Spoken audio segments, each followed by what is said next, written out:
वो हंसती है क्योंकि उसे रोने का समय नहीं मिलता। जिस औरत को सब स्ट्रांग समझते हैं, वो सबसे ज्यादा टूटी हुई होती है। उसके चेहरे की मुस्कान के पीछे एक थकी हुई औरत छुपी होती है। वो हर सुबह सबसे पहले उठती है और रात में सबसे आखिर में सोती है। घर के हर कोने में उसकी मेहनत दिखती है, लेकिन उसकी आंखों की थकान कोई नहीं देखता। वो हंसती है क्योंकि अगर वो नहीं हंसेगी तो घर का माहौल बिगड़ जाएगा। आज ये कहानी है उस हाउसवाइफ की जिसका दर्द उसकी मुस्कान दबा देता है। हेलो मेरी प्यारी बहनों, आप सबका बहुत बहुत स्वागत है आपके अपने चैनल घर की क्वीन में। तो आज हम बात करेंगे हाउसवाइफ का दर्द जो हंसते हुए चेहरे के पीछे छुपा होता है। तो आज की कहानी है सुनीता की। तो सुनीता रोज की तरह सुबह 5 बजे उठ गई थी, बिना अलार्म के, क्योंकि आदत बन चुकी थी। चाय बनाते हुए उसने शीशे में खुद को देखा। आंखों के नीचे हल्की सी काली परछाई, लेकिन चेहरे पर वही पुरानी मुस्कान। बच्चों को उठाया, पति का टिफिन लगाया, सास ससुर को दवाइयां दी। सबने पूछा चाय मीठी हो गई है, नाश्ता बना या नहीं, कपड़े प्रेस हुए कि नहीं हुए। लेकिन किसी ने नहीं पूछा तुम ठीक हो। दिन बीतता गया, बर्तन झाड़ू पोछा खाना, फिर वही सवाल, आज इतना थकी क्यों लग रही हो। सुनीता मुस्कुराई और बोली, अरे कुछ नहीं, ऐसे ही। असल में उसके मन में बहुत कुछ था।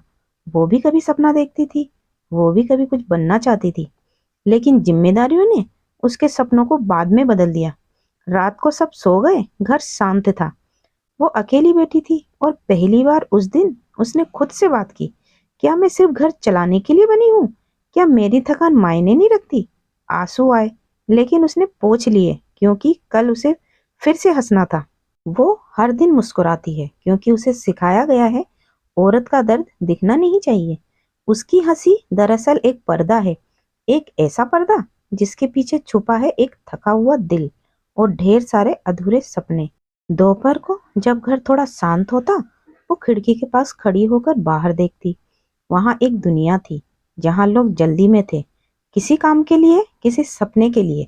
कभी वो भी ऐसे ही बाहर जाने का सपना देखती थी, लेकिन फिर कुकर की सीटी उसे वापस बुला लेता है। शाम को सब घर लौटते और सवाल शुरू हो जाते, दिन भर क्या किया, खाना देर से क्यों बना है, आज सब्जी फिर से वही बना दी। वो जवाब नहीं देती, बस मुस्कुरा देती, क्योंकि बहस से ज्यादा उसे घर की शांति प्यारी थी। रात को सब सो जाते, लेकिन सुनीता की नींद तभी शुरू होती जब उसका मन खुद से लड़ना बंद करता। तकिए पर सिर रखते ही उसके अंदर का शोर और तेज हो जाता। क्या मेरी जिंदगी बस इतनी ही है? क्या मैं कभी अपने लिए भी कुछ कर पाऊंगी? आंसू आते, लेकिन आवाज नहीं, क्योंकि रोने से भी घर जाग सकता था। उस रात उसे बुखार आ गया। सवेरे बिल्कुल भी इच्छा नहीं हुई उसे उठने की, लेकिन फिर भी वो उठी। शरीर तप रहा था, लेकिन रसोई में गैस फिर से जली, क्योंकि उसे पता था अगर वो नहीं करेगी तो कोई नहीं पूछेगा तुम ठीक क्यों नहीं हो। खाना टेबल पर रखा गया, सबने खाना शुरू किया। पति ने बिना देखे कहा, आज सब्जी में नमक कम है। ये शब्द जोर से नहीं थे, लेकिन सुनीता के अंदर कुछ जोर से टूट गया था। ना कोई आवाज हुई, ना आंसू गिरे। वो वहीं खड़ी रही, हाथ कांपते रहे, और मन में एक ही सवाल पूछ रहा था, अगर मैं ना रहूं तो क्या किसी को फर्क पड़ेगा? उस रात वो सो नहीं पाई। सब सो गए थे, लेकिन उसके अंदर जागा हुआ सवाल उसे सोने नहीं दे रहा था।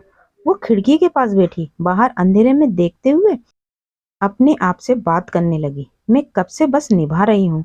मैं कब आखिरी बार खुश हुई थी? क्या मेरी जिंदगी सिर्फ दूसरों के लिए है? पहली बार उसने खुद को कमजोर मान लिया था, और उसी पल उसे एहसास हुआ, कमजोरी मान लेना कमजोर होना नहीं होता। वो बहुत रोई, बहुत देर तक, बिना आवाज के, बिना डर के। और उसी रोने के बीच एक छोटी सी बात उसके दिल में जमी, अगर वो खुद को नहीं बचाएगी तो कोई और नहीं आएगा। यहीं से उसकी सोच बदलने लगी, धीरे धीरे, शांत तरीके से, लेकिन हमेशा के लिए। अगली सुबह घर वही था, जिम्मेदारियां वही थी, लेकिन सुनीता वही नहीं थी। उसने सबको बताया नहीं, कोई ऐलान नहीं किया, बस अपने लिए थोड़ी जगह बना ली। वो अब भी सबके लिए उठती है, लेकिन खुद को छोड़े बिना। अब जब थकती है तो कह देती है, आज मैं थक गई हूँ, ये काम मैं नहीं करूंगी। और यह कहना उसके लिए सबसे बड़ी हिम्मत थी। वो जान गई है, घर चलाना छोटी बात नहीं है, और घर चलाने वाली औरत कमजोर नहीं होती है। आज भी वो मुस्कुराती है, लेकिन अब उस मुस्कान में थकान नहीं, स्वीकार है। स्वीकार की वो भी इंसान है, औरत है, हाउसवाइफ है और पूरी की पूरी जिंदगी है। तो मेरी प्यारी बहनों, सुनीता ने कोई चमत्कार नहीं किया था। ना उसने घर छोड़ा, ना जिम्मेदारियों से भागी।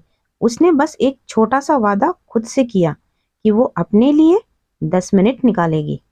आज भी वो वही घर संभालती है, वही चाय बनाती है, वही सबका ख्याल रखती है। लेकिन अब एक फर्क है, अब वो खुद को हल्का महसूस करती है। अब उसके शब्दों में भरोसा होता है और उसकी आंखों में सवाल नहीं, उम्मीद होती है। अब वो थकती है तो कह देती है, अब वो रोती है तो छुपाती नहीं है, अब वो मुस्कुराती है तो मजबूरी में नहीं। वो वही हाउसवाइफ है, लेकिन अब गायब नहीं है। अगर आप भी हंसते चेहरे के पीछे दर्द छुपाए बैठे हैं, तो याद रखिए, आप अकेली नहीं हैं। आपकी थकान जायज़ है और आपकी ज़िंदगी कीमती है। तो कमेंट में लिखिए, मैं भी हूँ। और इस कहानी को उस औरत तक पहुँचाइए जो हमेशा स्ट्रॉन्ग दिखती है लेकिन अंदर से टूट रही है। तो मेरी प्यारी बहनों, आज का वीडियो आप लोगों को कैसा लगा? अच्छा लगा हो तो लाइक कीजिए और इसी तरह के वीडियो में लाती रहूँगी, तो मेरे चैनल को सब्सक्राइब कीजिए। तो अब मिलते हैं नेक्स्ट वीडियो में एक नई स्टोरी के साथ। तब तक के लिए बाय बाय।